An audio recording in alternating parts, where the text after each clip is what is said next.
Hi viewers, welcome to our channel. గళం ఎత్తితే గొంతు నొక్కేస్తారా? కలం పట్టి రాస్తే చేయి ఛేదిస్తారా? ఇదేనా మన ప్రజాస్వామ్యం?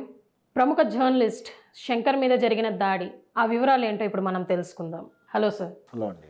ఇది చాలా దురదృష్టకరమైన విషయం సార్. నిజాలు మాట్లాడినందుకు గొంతు నొక్కేస్తున్నదా? మనుషులకి ప్రజాస్వామ్యం లేదా?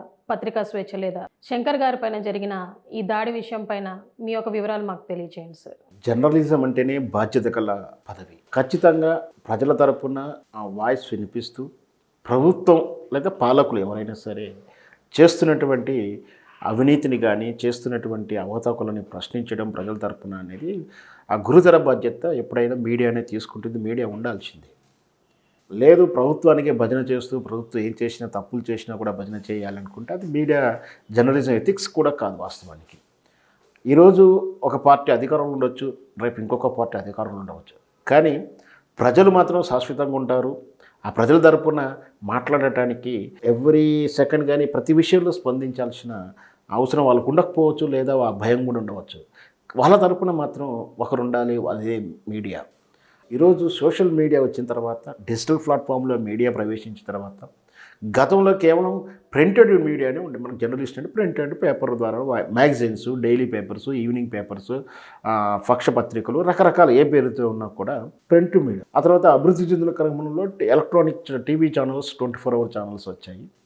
ఎలక్ట్రానిక్స్ దాటిన తర్వాత ఇంకా అభివృద్ధి చెందింది ఈ ఆండ్రాయిడ్ సిస్టమ్స్, ఇవన్నీ స్మార్ట్ ఫోన్స్ వచ్చిన తర్వాత డిజిటల్ ప్లాట్ఫామ్లోనే వేదికగా చేసుకుంటూ కూడా జర్నలిజం అనేది శీర్షికలు తయారు చేసింది.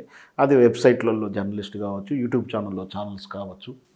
అది ఏం చేసుకున్నా కూడా ఇది కూడా జర్నలిజమే. ఇది కూడా ఒక వృత్తిగా తీసుకొని ఎందరో మంది జర్నలిస్టులు ప్రధాన స్రవంతిలో నుంచి, అంటే ఎలక్ట్రానిక్ మీడియా నుంచో అక్కడి నుంచి వచ్చాం, లేదా ఈ కొత్తగా వచ్చిన ఔత్సాహికులు కూడా దీన్ని వేదికగా చేసుకొని ప్రభుత్వం చేసే సేవలని ప్రజలకు అందేలా వివరిస్తూ, ప్రభుత్వం వచ్చినటువంటి నిర్ణయాలు కూడా ఎప్పటికప్పుడు ప్రజలకు తెలియజేస్తూ గురుతరమైన బాధ్యత చేస్తుంది మన డిజిటల్ మీడియా.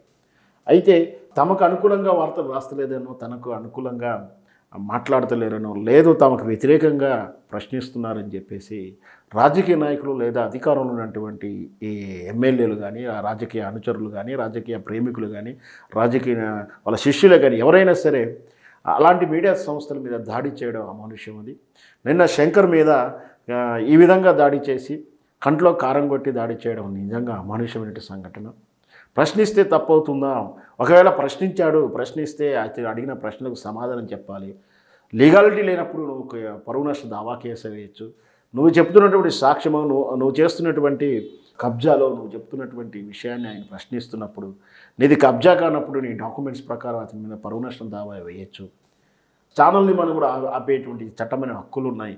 అవి వదిలేసి ఇట్లాంటి కబ్జాలను ప్రశ్నిస్తున్నాడో లేదంటే అవినీతి ప్రశ్నిస్తున్నాడు అని చెప్పేసి ఈ విధంగా దాడి చేయడం గతంలో ఎన్నడూ జరగలేదు. ఇట్లా మీడియా వ్యవస్థల మీద ఒక ప్రైవేటు గుండాగిరి పేడు రౌడీ షీటర్లు దాడి చేయడం అనేది, ఒక పార్టీ అనుకూల వ్యక్తులు పార్టీ చేయడం అనేది ఇంతవరకు ఈ ముఖ్యంగా మన తెలంగాణ వచ్చిన తర్వాత 10 ఏళ్ల చరిత్రలో మీడియా వ్యక్తుల మీద దాడి జరగడం అనేది నిజంగా జరగలేదు.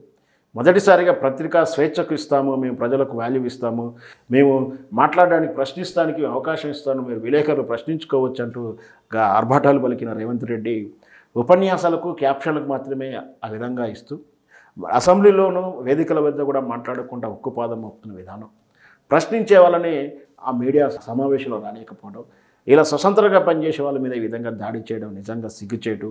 వీటన్నిటి కూడా ప్రజాస్వామ్యవాదులు ఎవరు కూడా హర్షించరు. ఖచ్చితంగా ఈ శంకర్ మీద చేసిన దాడిని ఖచ్చితంగా ఖండించాల్సిందే. దాంతోపాటు గురుతర బాధ్యత తీసుకుని రేవంత్ రెడ్డి నిజంగా ప్రజాస్వామ్యంగా పాలనగా చేస్తారని ఏ రాజ్యాంగం ప్రకారం ప్రమాణం చేశాడో, ఎన్నికల ముందు ప్రతి సభలో ఏ విధంగా అయితే చెప్పాడో, మేము పత్రికా స్వేచ్ఛను కాపాడుతాము, మీడియాని కాపాడుతామంటూ బీర్బాలు పలికిన రేవంత్ రెడ్డి ఈరోజు మౌనం వహిస్తూ అదే ఉక్కుపాదం మోపకుండా, వీళ్ళు శంకర్ మీద ఎవరైతే దాడి చేసిరో వాళ్ళ మీద ఖచ్చితమైనటువంటి చర్యలు తీసుకోవాలి. ఇట్లాంటి సంఘటనలు జరగకుండా కఠినమైనటువంటి నియమాలు పాటించాలి. అప్పుడు మాత్రమే ప్రజాస్వామ్యం మీద కానీ, రేవంత్ రెడ్డి ఎన్నికల ముందు చేసిన వాగ్దానాల మీద కానీ గౌరవం ఉంటుంది. రాబోయే ఎన్నికల్లో ఆయన మీద మరింత గౌరవాన్ని సూచించేలా రిజల్ట్ చూపిస్తారు. కానీ ఈ విధంగానే దమన నీతి ఉక్కుపాదాలు మోపితే ఖచ్చితంగా రాబోయే ఎన్నికల్లో ప్రజాస్వామ్యవాదులు, జర్నలిస్టులు ఖచ్చితంగా రాబోయే ఎన్నికల్లో వీళ్ళకు బుద్ధి అయితే చెప్తారు. ప్రజలు ఇవన్నీ కూడా అబ్జర్వ్ చేస్తున్నాడు. ఓటు ఎంత విలువైందో కూడా రేవంత్ రెడ్డి గారికి స్పష్టంగా తెలుసు. ఎందుకంటే కేసీఆర్ లాంటి మహోన్నతమైన వ్యక్తిని కూడా ఆ ఓటు ద్వారా ఓడించినటువంటి విషయం ఆయనకు తెలుసు. అంటే అంత మహోన్నతిని కూడా చిన్న చిన్న కారణాలతో ఓడించినటువంటి ప్రజలు రేపు రేవంత్ రెడ్డి కానీ కాంగ్రెస్ ప్రభుత్వ విధానాలు కానీ ఇంత హీనంగా ఉంటే ఖచ్చితంగా అంతకన్నా ఎక్కువ బుద్ధి చెప్తారు ఓటర్లు. ఖచ్చితంగా ఈ విషయాన్ని గ్రహించి ఎమ్మడే శంకర్ మీద లాంటి జర్నలిస్టుల మీద జరుగుతున్న దాడిని ఖండిస్తూ వాళ్ళ మీద కఠినమైన చర్యలు తీసుకుంటే వెంటనే అరెస్ట్ చేయాలని కూడా ఒక జర్నలిస్టుగా నేను కోరుకుంటున్నాను. Thank you so much sir. Thank you.